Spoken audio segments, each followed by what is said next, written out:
63ویں رات شہرزاد نے کہا، جب خادم آگ جلانے والے کو بلانے آئے اور جب انہوں نے دیکھا کہ وہ اپنے گدھے پر کاٹھی کس رہا ہے اور بھاگنا چاہتا ہے، اور جب آگ جلانے والے نے خادم کو اپنے سر پر کھڑا دیکھا تو اس کا رنگ اڑ گیا اور وہ سہم گیا۔ تو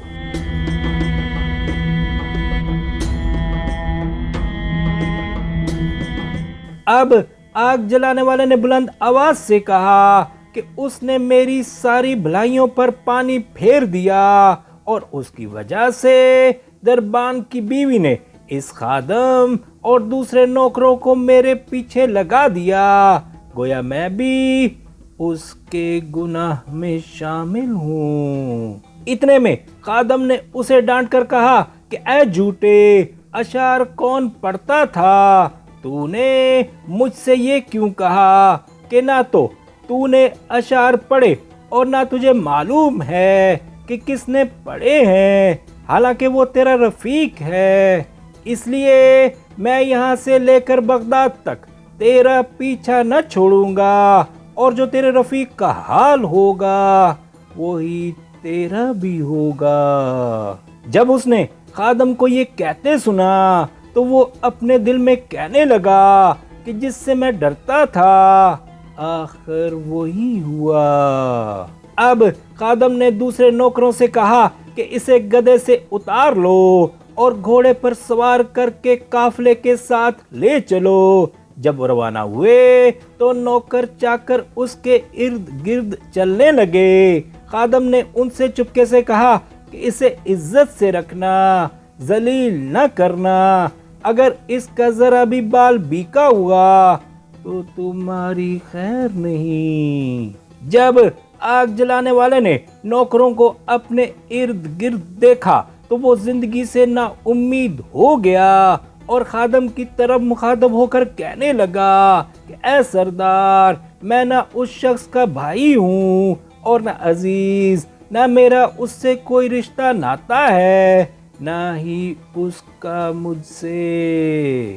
میں ایک بھٹی جھونکنے پر مامور ہوں اور میں نے ایک دن اسے کوڑے کے ڈھیر پر بیمار پایا تھا۔ قافلہ چلا جا رہا تھا اور وہ رو رہا تھا اور اس کے دل میں ہزاروں وسوسے آ رہے تھے۔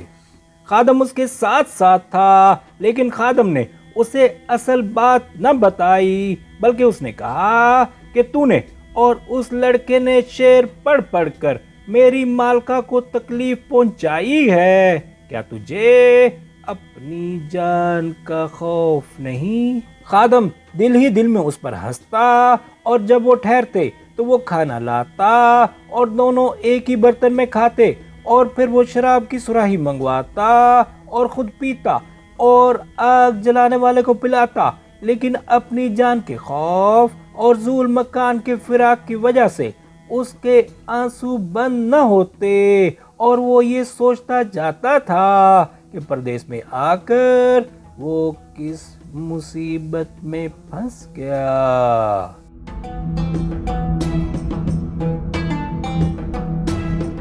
ادھر بڑا دربان کبھی تو بادشاہ عمر بن نعمان کے بیٹے ذو المکان اور اس کی بہن کی خدمت میں حاضر ہوتا، اور کبھی آگ جلانے والے کا تماشا دیکھتا۔ وہ اسی حالت میں چلتے چلتے ملک کے قریب پہنچے اور ان کے درمیان محض 3 روز کا فاصلہ رہ گیا۔ اب شام ہوتے ہی وہ اتر پڑے اور آرام کرنے لگے۔ جب صبح ہوئی تو وہ اٹھے اور سامان لادنے والے ہی تھے کہ ان کو ایک گرد اٹھتی دکھائی دی اور ہر طرف اندھیرا چھا گیا۔ اب دربان نے آواز دی کہ ٹھہرو، ابھی مت لادو، اور وہ اور اس کے غلام سوار ہو کر گرد کی طرف روانہ ہوئے۔ جب قریب پہنچے تو انہیں گرد کے نیچے ایک بڑا لشکر نظر آیا جس کے ساتھ جھنڈے اور علم اور ڈھول اور سوار اور سورما تھے۔ دربان کو یہ دیکھ کر تعجب ہوا۔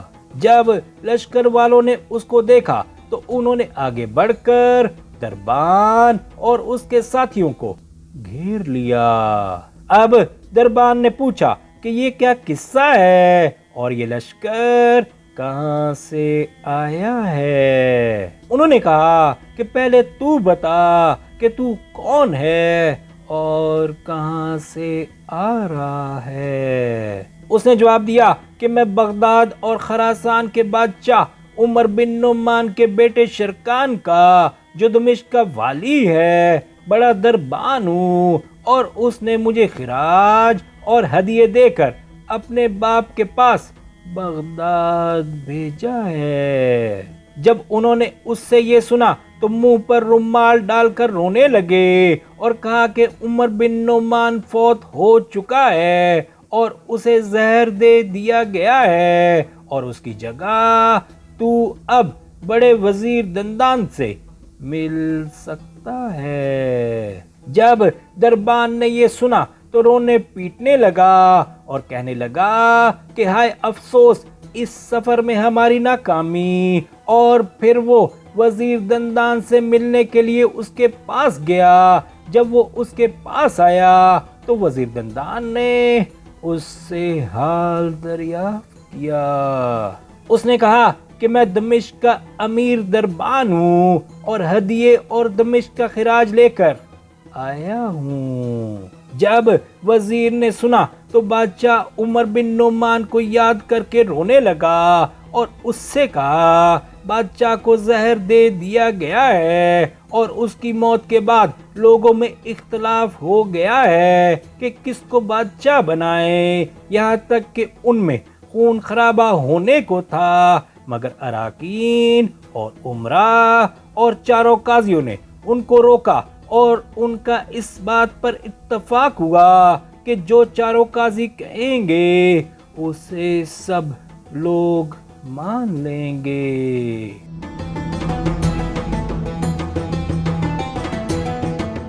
اب وہ اس بات پر متفق ہیں کہ ہم دمشق جا کر شہزادہ شرکان کو لائیں اور اسے باپ کے تخت پر بٹھائیں، مگر لوگوں میں ایک جماعت ہے جو اس کے دوسرے بیٹے کو تخت پر بٹھانا چاہتی ہے، جس کا نام ذو المکان اور جس کی بہن نزلۃ الزماں ہے۔ 5 سال ہوئے کہ وہ حجاز گئے تھے اور آج تک ان کا پتہ نہیں۔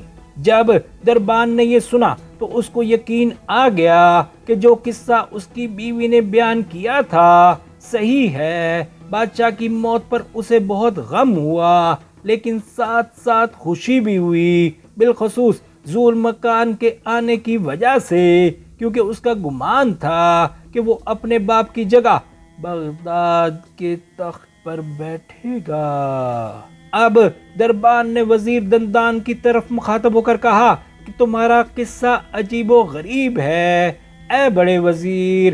اب جب کہ تم ہم سے ملے ہو تو خدا نے تمہاری پریشانی دور کر دی ہے، کیونکہ خدا ذو المکان اور اس کی بہن کو یہاں لے آیا ہے، اور سارا معاملہ صاف اور آسان ہو گیا ہے۔ جب وزیر نے یہ سنا تو مارے خوشی کے پھول گیا اور دربان سے کہنے لگا کہ بیان کر ان کا کیا قصہ ہے اور ان پر کیا گزری، اور وہ اب تک کہاں غائب رہے۔ دربان نے اس سے سارا قصہ کہہ سنایا جو نزلۃ الزماں نے اس سے بیان کیا تھا، اور کہا کہ اب وہ میری بیوی ہے، اور ذو المکان کی سرگزشت بھی شروع سے لے کر آخر تک کہہ سنائی۔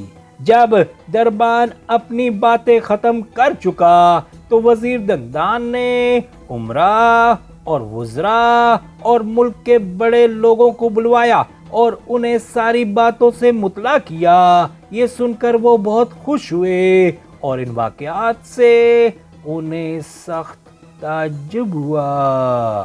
اب وہ سب کے سب بڑے دربان کے پاس آئے اور اس کے سامنے دست بستہ کھڑے ہوئے اور زمین کو بوسہ دیا۔ اس روز دربان نے ایک بڑا دربار کیا۔ وہ اور وزیر تخت پر بیٹھے اور ان کے سامنے سارے امراء اور اراکین اپنے اپنے درجوں کے مطابق کھڑے ہوئے۔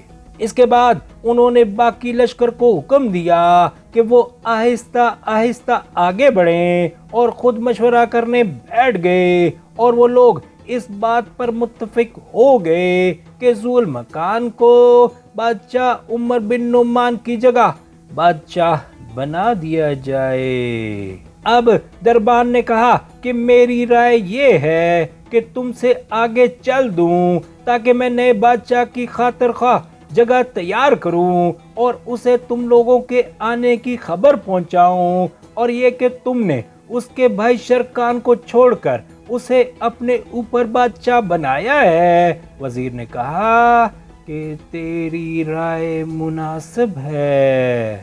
یہ کہہ کر دربان اٹھا اور وزیر دندان بھی تعظیماً اٹھ کھڑا ہوا، اور پھر تمام امراء اور اراکین نے دربان کے سامنے تحفے پیش کیے اور اس سے کہا کہ سلطان ذو المکان سے ہماری سفارش کیجیے تاکہ وہ ہمیں ہمارے عہدوں پر بحال رکھے۔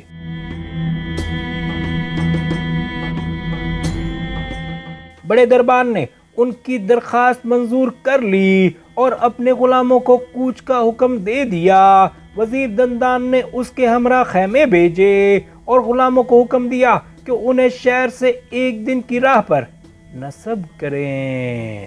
اب دربان سوار ہو کر خوش خوش چل دیا اور اپنے دل میں کہنے لگا کہ یہ سفر کیسا مبارک ہے، اور اس کے دل میں اپنی بیوی اور ذو المکان کی قدر بڑھ گئی۔ اب وہ تیز تیز چلتے ایک جگہ پہنچا جہاں سے شہر ایک دن کے فاصلے پر تھا، اور لشکر کو ٹھہرنے کا حکم دیا تاکہ آرام کرے اور سلطان ذو المکان کے لیے جگہ تیار کریں۔ اس کے بعد وہ اپنی بیوی اور اس کے بھائی ذو المکان کے پاس گیا اور انہیں ان کے باپ کے مرنے کی خبر پہنچائی، اور یہ کہ عمرہ نے باپ کی جگہ اس کو بادشاہ منتخب کیا ہے، اور ان کو حکومت ملنے پر مبارکباد دی۔ دونوں اپنے باپ کے مرنے کی خبر سن کر رونے لگے اور اس کے قتل کا سبب دریافت کیا۔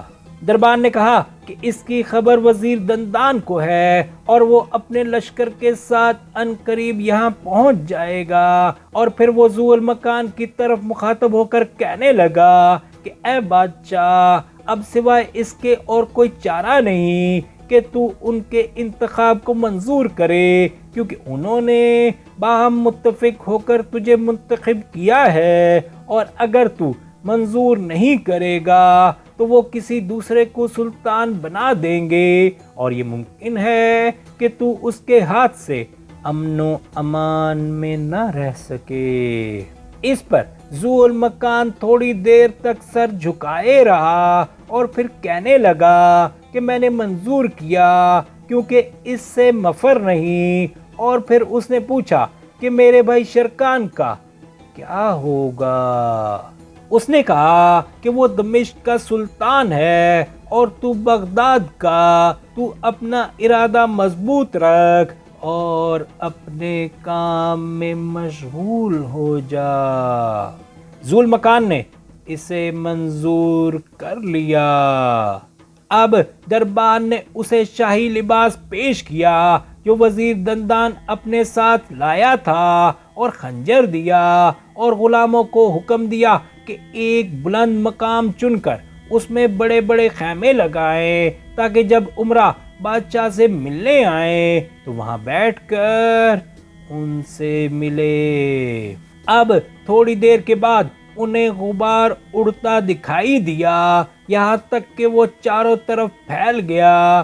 جب غبار پھٹا تو اس کے نیچے جوش مارتے سمندر کی طرح ایک جرار لشکر دکھائی دیا۔ اب شہرزاد کو سبوتی دکھائی دی اور اس نے یہ کہانی بند کر دی۔